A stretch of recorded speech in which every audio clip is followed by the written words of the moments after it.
3 Days of Grace, number 11 from The Raven, Revenge and the Reckoning. Killian woke before the light. The loft was chilly, but his blankets were still warm from his body. But his ribs ached where the white mare had knocked the breath out of him the day before. He stayed still for a while, eyes open, watching the soft blackness lighten through the slats in the wall. He could leave now, saddle up, ride out quiet, and he'd be gone before the sun kissed the horizon. But something in his chest, not a feeling, more like a throb of memory, held him still. He listened, a rooster crowing from far off, wind nudging the roof, the faint crackle of the last night's wood smoke still clinging to his coat, and under all that the quiet breath of a place that had no reason to offer him peace but had done it anyway. After a long minute he exhaled slow. "One more day," he muttered. He stood, stretched, the tightness from his shoulders, and dressed. Mara had washed his clothes and laid them out. Felt good getting back in his own things. He pulled his shoulder holster on, buckling the belt strap, and then vest over the top. He was ready to face the world, maybe. Outside, the world was wet with dew.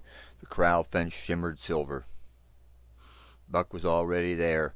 Ears pricked as Killian stepped into the barn. He brushed him down, the old rhythm settling into his hands before his mind even caught up. 7 years, he thought, through every mile, every body he buried in Boot Hill.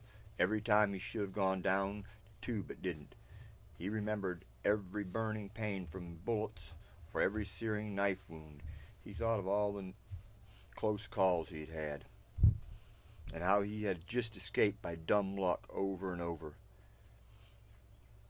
He didn't say goodbye. He just gave Buck a pat on the neck and went on to check on the remuda. It was his last day here, and he hadn't told anyone yet. The kitchen smelled of coffee and wood smoke and something warm, frying in cast iron. Mara had her back to him, one hand on the skillet, the other reached for a plate.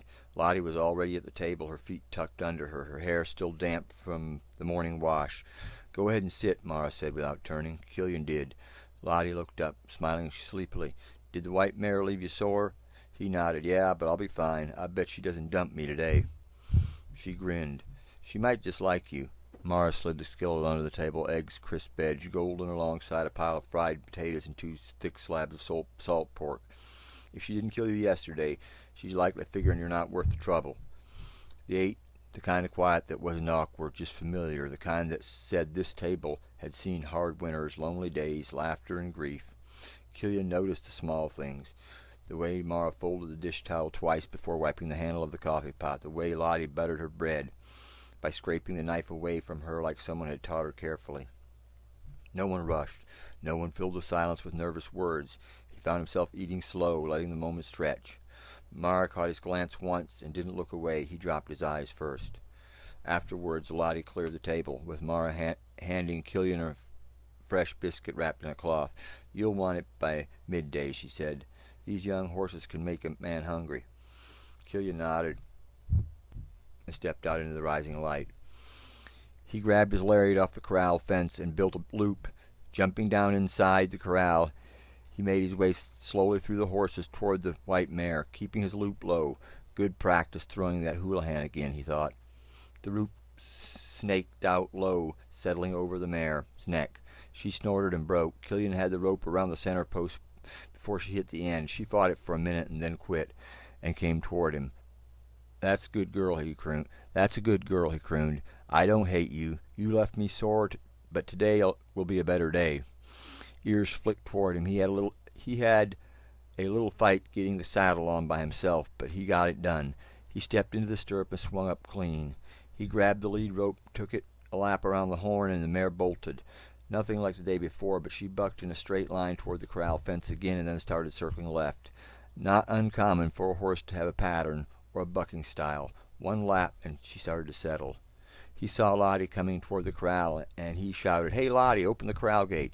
She ran over, swinging the gate open. Killian pointed the mare out and left it elope. He rode because he needed the distance to think.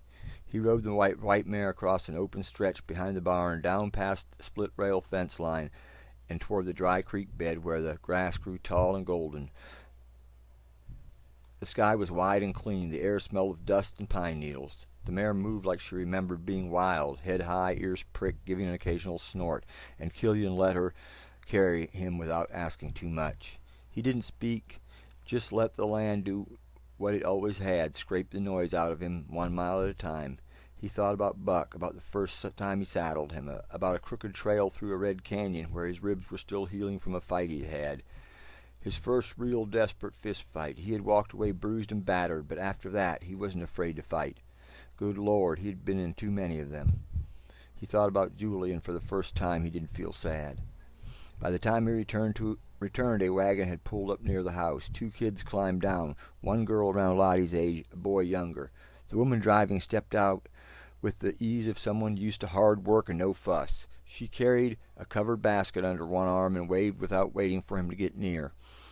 Killian slowed to a walk. He watched as Lottie came out to greet them. The girl grinned and fell in beside Lottie like they'd known each other for years. The boy hung back near the wagon, eyes fixed on the corral.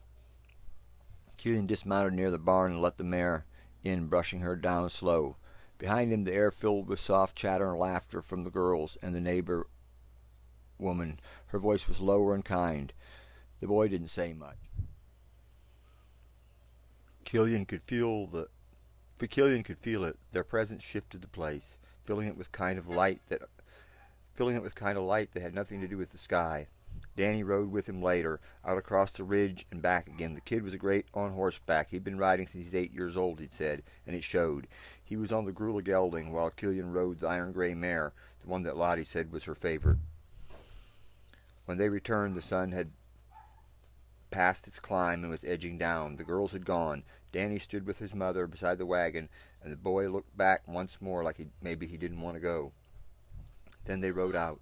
Killian stayed behind, arms folded on the rail, watching the dust settle in the yard. For a long while they didn't move. The horses stood quiet. The iron gray mare shifted her weight. Ears relaxed, and Killian found himself thinking about Dodge. Not the saloons and the back rooms where the fists and names got traded, but the schoolhouse, a little whitewashed thing, 1 teacher, wood stove in the back, a single cracked bell above the door. He remembered the heat of the stove in the winter, the way it made their boots steam when you sat too close. He remembered the feel of a slate pencil in his hand and the way the boys acted tougher when girls were watching. He'd worn a hand-me-down coat then, too, short at the wrists and elbows, patched with canvas. He remembered Isabel, the ribbons in her hair, and the way she looked at him when he'd stuck up for her. It hadn't lasted, though. Nothing did. But for some reason that memory stuck. And watching Danny ride away like that, straight-backed, no fear, dust in his boots, it made something thump in Killian's chest that hadn't thumped in years. Not grief, not pride, exactly. Just something old, something buried. That night he stayed out by the corral long after the boy had gone. The last of the horses had settled. A couple rolled in the dust. The Grulla gelding, his pick, stood off near the fence, chewing slow with one hip cocked. The iron gray mare, the one Lottie liked, watched him now and then with big eyes, but didn't come close. Killian leaned against the fence post, arms folded, hat low. The world was turning orange and violet, and then slowly into blue. You could smell it, the shift, dust cooling, pine waking, something crisp and clean under the air. He wasn't tired, not in the usual way. Ma brought him out a plate around sunset. Didn't think you'd come in, she said, handing it to him without asking. He nodded, thanks, but didn't say much. She stood there with her arms crossed, folded like his, both of them watching the same sky, the same horses, same silence, neither of them in a hurry to break it. "You ever think about staying put?" she asked after a while, her voice quiet, not pressing. "We could use another hand. The wagon's out right now. It'd be nice to have a man working close." He thought about lying, but didn't. "Sometimes," he said, "but I'm not real good at it." "I appreciate your offer, though." She nodded like she already knew. "Well, I'm not saying you have to, but the wash house is yours another night if you need it." He looked over at her. "Appreciate that." She left him there without another word. He stayed until the stars came out, then walked to the loft, climbed up and sat on the edge with his legs dangling over it like a boy who didn't yet know what the world could take from him. He lit one last cigarette, let the smoke rise up in clouds toward the roof beams. The wind had stilled. Somewhere far off a coyote howled lonesome and high. Another answered, and he sat there smoking, listening to the coyotes. It reminded him of years gone by. "Damn," he muttered under his breath. "What the hell has happened to my life?" Then he climbed down. He found a scrap of paper on the washstand, a pencil stub in the drawer. He sat on the edge of the cot and stared at both for a long time before writing anything. The moon cut across the room in a pale strip. The note: "I didn't mean to stay this long. Thank you for the food and the roof. It's been a long time since I've lived with people. I think I'm starting to see what keeps the wolves away. Killian." He folded it in half, weighted it down with a chip mug on the washstand, and stepped into the dark. The gruel gelding was waiting by the fence. He saddled him quiet. He didn't need light. He'd saddled in the dark many more times than he cared to count.